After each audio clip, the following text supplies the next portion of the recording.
Welcome to voice of English literature viewers. आज का हमारा टॉपिक जॉन कीट्स की एक पोएम ऑड टू ऑटम है, जिसे उन्होंने 1819 में लिखा और 1820 में पब्लिश करवाया।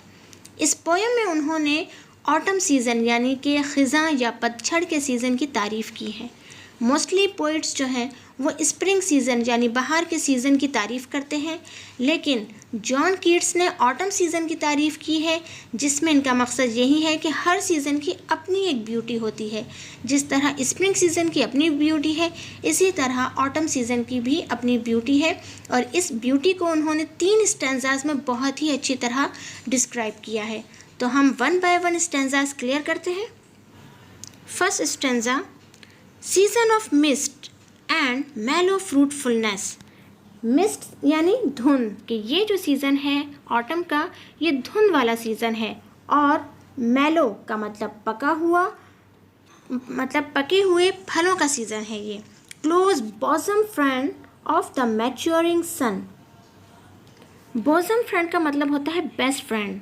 किसका है? मैच्योरिंग सन, यानी कि ऐसा सूरज जो पूरी आबोताब के साथ चमक रहा है। जब ख़िज़ां का मौसम आता है तो सूरज पूरी आबोताब के साथ चमकता है, इसलिए ऑटम का सीज़न सूरज का पक्का दोस्त है। Conspiring with him how to load and bless with fruit the vines that round the thatch eaves run. Conspiring यानी साजिश कर रहे हैं। कौन? सूरज और ऑटम का सीज़न। वो क्या साजिश कर रहे हैं कि किस तरह से जो वाइन्स हैं, वाइन कहते हैं बेलों को फलों से भर दें, जो कि थैच ईव्स कहा जाता है। छज्जे पे जो बेलें लगी होती हैं, आपने देखी होंगी कि बेलें किस तरह से उगी होती हैं, पूरे छज्जे पे छा जाती हैं। तो उन बेलों को फलों से किस तरह से लोड कर दें, ये साजिश ऑटम सीज़न और सन रचा रहे हैं। यानी कि हम इससे जो मकसद निकलता है पोइट का बताने का, वो ये है कि जब सूरज अच्छी तरह से चमकता है तभी बहुत अच्छे जो है ग्रोथ होती है पौधों की, और फूल और फल बहुत अच्छी तरह से उगते हैं। To bend with apples the moss'd cottage trees. Moss'd cottage trees का मतलब ऐसे दरख्त जिनके ऊपर काई लगी हो। मोस्ट कहते हैं काई। तो वो जो है ऐसे जो ट्रीज़ हैं वो बैंड हो जाएंगे, मुड़ जाएंगे। किसकी वजह से? एप्पल्स की वजह से, यानी कि उन पे इतने सारे एप्पल उगाएंगे कि वो अपने एप्पल्स की वजह से झुक जाएंगे। And fill all fruit with ripeness to the core. Core कहते हैं अंदर तक, कि जितने भी फ्रूट्स हैं, जितने भी फल हैं, वो बहुत ही अच्छी तरह से पक जाएंगे इस मौसम में, कोर तक, अंदर तक। To swell the gourd. Swell कहते हैं फूल जाना, और गॉड का मतलब होता है कद्दू, के सीज़न में जो कद्दू है वो भी अच्छी तरह से राइप हो जाएगा, फूल जाएगा। And plump the hazel shells with the sweet kernel. Hazel shells ये अखरोट की तरह का एक ड्राई फ्रूट होता है, तो वो भी जो है बहुत अच्छी तरह से पकेगा, और उसका जो कर्नल होगा यानी कि जो उसकी गिरी होगी वो भी खूब स्वीट हो जाएगी। To set budding more and still more later flowers for the bees। यहाँ वो कहते हैं कि और जो कलियाँ हैं वो और निकलेंगी, और जो है फले फूलेंगी और ज़्यादा बढ़ती रहेंगी, और बाद में वो ये सारी कलियाँ जो हैं बन जाएंगी फूल। और ये इनविटेशन किसको देंगी? बीज को। कौन सी बीज? शहद की मक्खियों को, क्योंकि इसी सीज़न में शहद की मक्खियाँ जो है छत्ते बनाती हैं। Until they think warm days will never cease, for summer has overbrimmed their clammy cells। अब ये जो मक्खियाँ हैं जो फूलों से रस निकालती हैं और जाके अपने छत्ते बनाती हैं, क्लैमी सेल्स का मतलब होता है चिपचिपे से छत्ते, क्योंकि उसमें शहद होता है और वो किनारों तक उसमें इतना ज़्यादा शहद पैदा होगा। ओवर ब्रिम्ड का मतलब होता है किनारों तक शहद से भर जाएगा, और उनको ऐसा लगेगा कि ये दिन कभी नहीं ख़त्म होंगे। तो ये फर्स्ट स्टैंजा है, होप कि आपको क्लियर होगा, जिसमें उन्होंने ऑटम की सीज़न की खूबसूरती बयान की है। सेकंड स्टैंजा, इस स्टैंजा में जॉन कीट्स ऑटम के सीज़न को कंपेयर करते हैं एक औरत से। एक ऐसी औरत जो कटाई का काम करती है खेतों में। Who had not seen thee oft amid thy store। अब यहाँ सेकंड स्टैंजा में कहते हैं ऑटम के सीज़न को वो एक औरत से कंपेयर कर रहे हैं जो कटाई करती है कि किसने तुम्हें नहीं देखा एमिड यानी बीच में। किसके बीच में? अनाज के बीच में, अनाज के ज़ख़ीरे के बीच में। स्टोर का मतलब है यहाँ अनाज का ज़ख़ीरा। Sometimes whoever seeks abroad may find।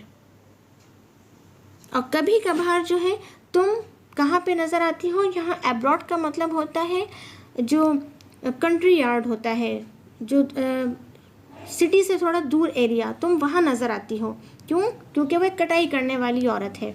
ये पूरी इमेजिनेशन है जिसमें ऑटम के सीज़न को वो औरत से कंपेयर करते हुए कहते हैं thee sitting careless on a granary floor. अब यहाँ वो कहते हैं कि तुम बिल्कुल केयरलेस होके उस गले पे, उस अनाज पे बैठी हो, उसके फर्श पे बैठी हो। Thy hair soft lifted by the winnowing wind. अब यहाँ ये कहते हैं कि तुम्हारे जो बाल हैं वो उड़ रहे हैं। किससे? जो हल्की हल्की हवा चल रही है या फिर गला रखने से, या उसके वो जो गला है इर्द गिर्द, उससे जो एक हवा चल रही है उससे तुम्हारे बाल हिल रहे हैं। और on a half reaped furrow sound asleep. और तुमने जो है वो आधी जो है कटाई की है और उसके बाद जो तुम बहुत ही गहरी नींद सो गई हो। Drowsed with the fume of poppies. अब ड्राउज्ड का मतलब होता है गनूदगी, कि वो गनूदगी में चली गई है। किस वजह से? एक फ्यूम की वजह से। फ्यूम कहते हैं खुशबू, पॉपीज़ की खुशबू की वजह से। पॉपीज़ एक ट्री है, ये एक नशे का ट्री होता है जिसकी खुशबू उस औरत को आ रही है और वो उस खुशबू से गनूदगी में चली गई है। While thy hook spared the next south and all its twinned flowers। अब यहाँ सौत का मतलब होता है लाइन। आपने देखा होगा कि जब गल्ला जो है वो उगाया जाता है तो खेतों में बीच बीच में लाइन होती है। तो कहते हैं कि तुम्हारी जो आगे का ये जो लाइन है जिसमें कटाई करनी है वो सारी पड़ी हुई है क्योंकि तुम गनूदगी में चली गई हो। And sometimes like a gleaner thou dost keep. और कभी कभी जो है वो तुम इन चीज़ों को जो तुमने की हैं, जो तुमने कटाई की है, तुम उसे उठा रही हो। Steady thy laden head across a brook. कि तुम जो हो उसको, अपने जो गल्ला है उसको अपने हेड के ऊपर लाद रही हो और अक्रॉस आ ब्रूक। ब्रूक कहते हैं जो एक छोटा सा दरिया है उसको क्रॉस कर रही हो, उन तमाम चीज़ों को लाद कर अपने ऊपर। और बाय अ साइडर प्रेस। साइडर प्रेस का मतलब होता है जूस निकालने वाली मशीन, स्पेशली सेब का जूस निकालने वाली मशीन। कि वो जो है जूस निकाल रही है और तुम विद पेशेंट लुक, और तुम उसे बहुत ही सब्र के साथ देखती हो। Thou watchest the last oozings hours by hours. कि उसका जो आखिरी कतरा है, ऊजिंग का मतलब होता है कतरा, कि आखिरी कतरे तक निकलने तक तुम उसको घंटों ऐसे ही देखती हो। तो यहाँ पे ये स्टेंजा भी होप के क्लियर होगा। Third stanza, where are the songs of spring. Ah where are they. अब यहाँ स्प्रिंग के सॉन्ग से मुराद है स्प्रिंग की ब्यूटी, कि स्प्रिंग की ब्यूटी कहाँ है, कहाँ हैं वो। Think not of them thou hast thy music too. इस लाइन में जॉन कीट्स जो हैं वो ऑटम के सीज़न से कहते हैं कि स्प्रिंग की ब्यूटी के बारे में मत सोचो, तुम्हारी अपनी ब्यूटी है, तुम्हारा अपना म्यूज़िक है। While barred clouds bloom the soft dying day. Soft dying day यानी कि जब दिन ढलता है और सूरज की रोशनी मध्यम सी हो जाती है और बहुत खूबसूरती से पड़ती है, जिसकी वजह से बार्ड क्लाउड्स यानी कि जो बादल हैं बीच में आ जाते हैं वो चमकते हैं, ब्लूम करते हैं।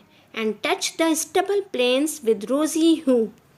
स्टबल प्लेन्स कहा जाता है डंठल को, यानी कि जब फसल की कटाई होती है तो पूरी तरह से जड़ तक फसल को नहीं निकाला जाता बल्कि जड़ें और डंठल छोड़ दिए जाते हैं, तो उस एरिया को स्टबल प्लेन्स कहा जाता है। तो ये जो रोशनी है सूरज की, ये पड़ती है स्टबल प्लेन्स पे, जिसकी वजह से वो रोज़ी ह्यू यानी कि लाल रंग के दिखते हैं। Then a wailful choir the small gnats mourn among the river shallows borne aloft। ये जो लाइन है इनका मतलब ये है कि एक स्मॉल gnats होता है जो कि खेतों में रहता है, वो छोटा सा मच्छरनुमा कीड़ा होता है, तो वो जो है गाना गाता है। वेलफुल क्वायर वो गाना एक मॉर्न है यानी कि एक सैड सॉन्ग गाता है। कहाँ पे? रिवर सैलोस पे। रिवर सैलोस जो है वो जगह होती है जैसे कि किसी दरिया के अंदर पेड़ पौधे निकल आते हैं, उन पे बैठ के वो जो है इस टाइप के गाने गाता है। Borne aloft or sinking as the light wind lives or dies. और जो उसकी आवाज़ है उस कीड़े की, वो कभी कभार डूब रही है और कभी कभार उभर रही है, मतलब उस लाइट विंड की तरह उसकी आवाज़ कभी ऊपर हो रही है कभी नीचे हो रही है। तो लग रहा है कि कभी ख़त्म हो रही है और कभी उसकी आवाज़ सुनाई देती है। And full grown lamps loud bleed from हिली बॉर्न्स। यहाँ पे फुल ग्रॉन लैम्प्स यानी कि जो बकरी के बच्चे हैं फुल ग्रॉन, वो ब्लीड करते हैं, यानी कि जो मेमने हैं वो कहाँ पे ब्लीड करते हैं? हिली बॉर्न यानी कि जो पहाड़ी नदी है उस पर वो ब्लीड यानी कि अपनी आवाज़ निकालते हैं, मिनमिनाते हैं। हैच क्रिकेट सिंग। ये हैच क्रिकेट भी एक कीड़ा है जो कि ऐसे एरिया में रहता है जैसे बाड़ा, तो वो भी गाना गाता है।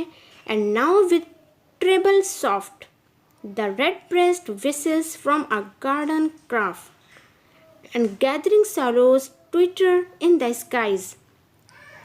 रेड ब्रेस्ट ये भी एक परिंदा है, तो ये विसल्स करता है, सीटी बजाता है बहुत ही सॉफ्ट आवाज़ में और पूरे बाग को महकाता है। और गैदर होते हैं यानी कि जमा होते हैं सैलोज। ये भी एक परिंदे की किस्म है जो कि ट्वीट करते हैं और आसमान पे छा जाते हैं। तो इस पूरी पोएम में ऑट टू ऑटम में जहाँ तक आपने देखा होगा इन तीनों स्टैंजास में कीट्स ने ऑटम की तारीफ़ की है कि ऑटम का सीज़न जो है एक मैच्योर सीज़न है, इसमें जो फल हैं वो अच्छी तरह से राइप होते हैं और सन जो है पूरा मैच्योर हो जाता है। तो इस ऑटम की अपनी ही एक ब्यूटी है। होप कि आपको ऑटम की पोएम बहुत अच्छी तरह से क्लियर हुई होगी। वीडियो अगर पसंद आई और समझ आई तो इस वीडियो को सब्सक्राइब कीजिए, लाइक शेयर एंड कमेंट्स कीजिए। Thank you so much.